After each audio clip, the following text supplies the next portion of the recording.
Nasser Mashni is the president of the Australia Palestine Advocacy Network. He joins us now from Melbourne. Good to have you back with us, Nasser. 1 year of war and rolling anti-war protests across the globe, yet little has changed on the ground. In fact, the conflict is expanding. What is your reflection on 1 year of war in Palestine and now Lebanon? You're right, it is 1 year of this uptick in genocide, but we should be clear that what we're seeing in Palestine is the continuation of 76 years of genocide. This latest 1 year is an uptick, and what it has done is expose the hypocritical West for the duplicity that we have been saying forever. We've seen what, on one hand, is how the West will react with immediacy to protect democracy and rules-based order when Russia occupies Ukraine. But with Israel, we see the, in fact, opposite, a bizarro world, an upside-down world, where they are supporting the occupier and not the occupied. The benefit we've got after a year of this is everything that Palestinian advocates have been saying for decades has finally been exposed. The global south is aware now of this hypocrisy, but the global north, a growing movement. Today in Australia, on our continent here, we had protests all over. It's a vast landmass with only 26 million people, but close to 200,000 people got out across the whole continent, shouting and screaming, demanding more for our government to do more on Palestine. So the future is bright for the liberation of Palestine. What we know, when empires fall, when empires collapse, they are at their most violent. And what we're seeing now is Benjamin Netanyahu, and not just him. We should be very clear. Israel's a democracy. That Knesset, his government, was elected by that constituency that has been poisoned by an ideology of Zionism that is supremacism, that they are superior to the people they occupy. And what we are seeing is what Israel looks like, not just Benjamin Netanyahu. And it's past time for apartheid Israel to cease to exist. As you say, Nasser, there does seem to be a stark divide between the so-called global north and the global south. But we have seen Emmanuel Macron, the French president in the West, calling for a halt to arms sales to Israel.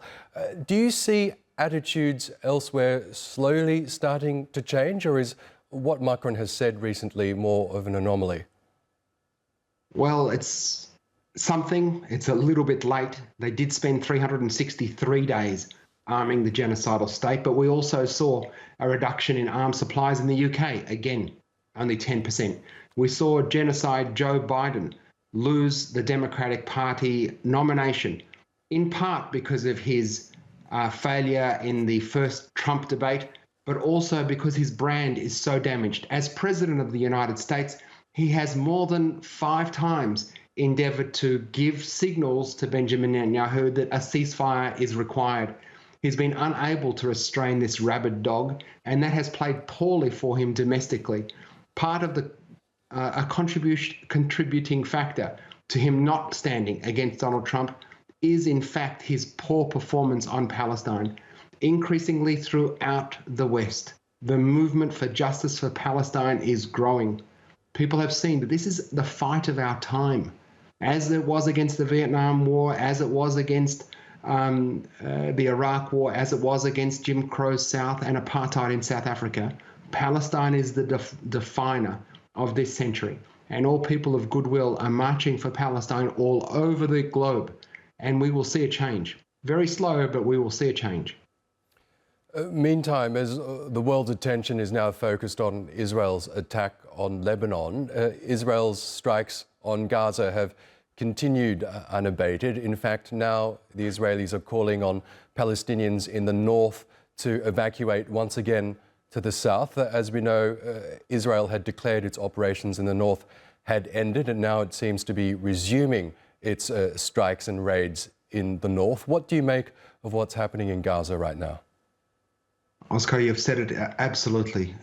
Every time Israel has attacked Lebanon, they've escalated their campaigns against the Palestinians.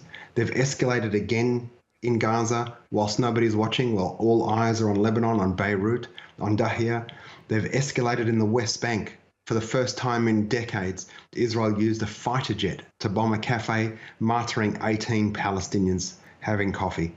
It is no question, when we talk about 365 days, you talk about Gaza, what Israel has done, there were estimates of somewhere between 20 and 30,000 Hamas fighters on October 7. This guerrilla army with barely a functioning supply chain has been able to hold a nuclear armed state and to not be able to claim victory. And so in its rabid fascist hate, the only thing it can do is obliterate. The only thing it can do is obliterate.